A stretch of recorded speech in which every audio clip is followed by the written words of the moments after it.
The coordinate plane is a way that we graph points in space, in two-dimensional space, and every point on the coordinate plane is going to be indicated with an x coordinate followed by a y coordinate.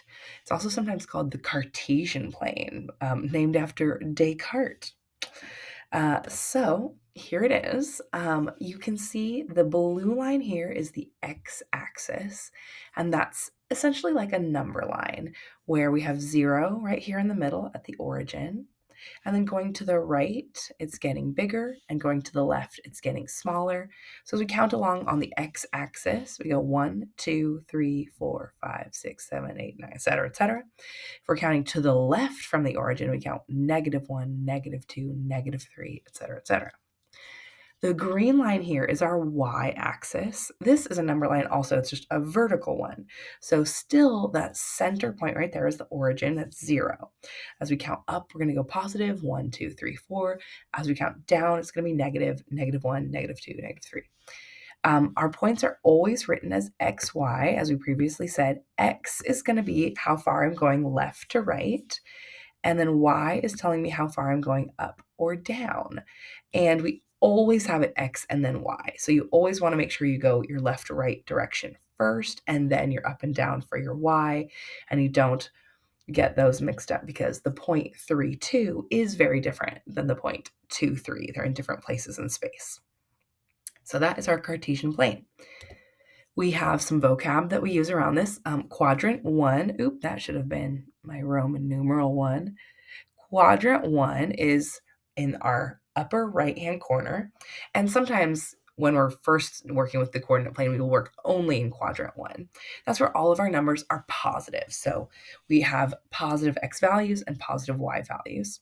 And then we go counterclockwise, going this way around to quadrant 2, 3, and 4. We usually use those Roman numerals, but I included the Arabic numerals to make sure that you have in case you're not up on your Roman numerals. In quadrant 2, x is negative, but y is positive. And in quadrant 3, everything is negative. And in quadrant 4, x is positive and y is negative. And again, we just 1 in the upper right and then counterclockwise to count around, increasing 1, 2, 3, 4. One of the things that's very important to be able to do on a coordinate plane is identify a given point. So if we started with a point right here, remembering that we are always saying our x and then our y. So we're going to go left and right first. We have to, walk before we can fly. So we're going to go, it's 2 to the right, so positive 2, and it's 1 up, so positive 1. That's our point right there. That is 2, 1. Now notice how that one is different from right here where we have over 1 and up 2. Again, starting from the origin, starting from 0, right 1 and up 2, 1, comma 2. So 1, 2, and 2, 1 are in different places. You got to make sure you know which is your x and which is your y. How about way out here? What have we got? That is starting from 0 backwards, 1, 2, 3, 4, 5. So our x coordinate is -5. And then coming from here, it goes up 1, 2, 3, 4, 5. So our y coordinate is +5. Right here on the y-axis, we have a little point. Since it's right on the y-axis, there's no left or right. So the x coordinate is 0 when it's on the y-axis. And then let's count up and see how far up it is. 1, 2, 3, 4, 0, 4. This one right here on the x-axis goes 1, 2, 3 to the left, so -3, and it does not go up or down, so it's -3, 0 when it's on the x-axis. Underneath it, I can see this one is out 3 and then down 2. So it was -3, 3 to the left, and down 2, -2.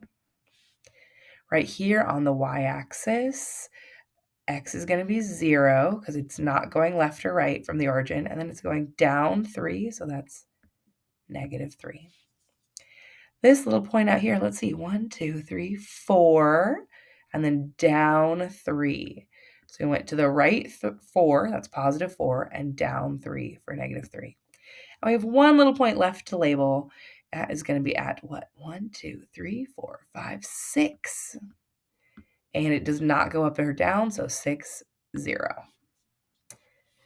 Going the other way, we're going to take these points and graph each one of them. So 4, -1. I'm going to go to 4 on the x, 1, 2, 3, 4, and then down 1. There's 4, -1. Next, we'll do 3, 0. We're going to go to the right 3, 1, 2, 3, and not go up or down at all. There it is. Okay, next is -2, -2. Oh, sorry, it's hard to see the yellow. So -2, we're going to go to the left 2, 1, 2, and down 2. Right there. Can we see that yellow okay? Next, 0, 0. We should know that one. It's always right here in the center. That is also called the origin. Next up, we've got -2, 0. So we're going to go to the left 2, 1, 2, and then we're not going to go up or down. It's just right there on the axis. For 0, 3, we're not going to go left or right. We're just going to go up 3, 1, 2, 3. And for 2, 5, we're going to go to the left or to the right 2, 1, 2, and then up 1, 2, 3, 4, 5. And our last one is -3, 4. So we're going to go to the left 3 and then up 4. 1, 2, 3, up 1, 2, 3, 4. That's how we graph in the coordinate plane. When you have linear equations on the coordinate plane, they always are going to look like these lovely straight lines. When we see graphs, when we see tables, they are always going to have lovely patterns that are usually, well, if your x is following a pattern, then your y is following a pattern as well. If your x's are random, your table might look a little weirder. And then we're also going to see linear equations as well.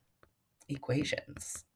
A linear equation has a y and an x, and they're both just y and x. No x squareds in a linear equation. No square root of x in a linear equation.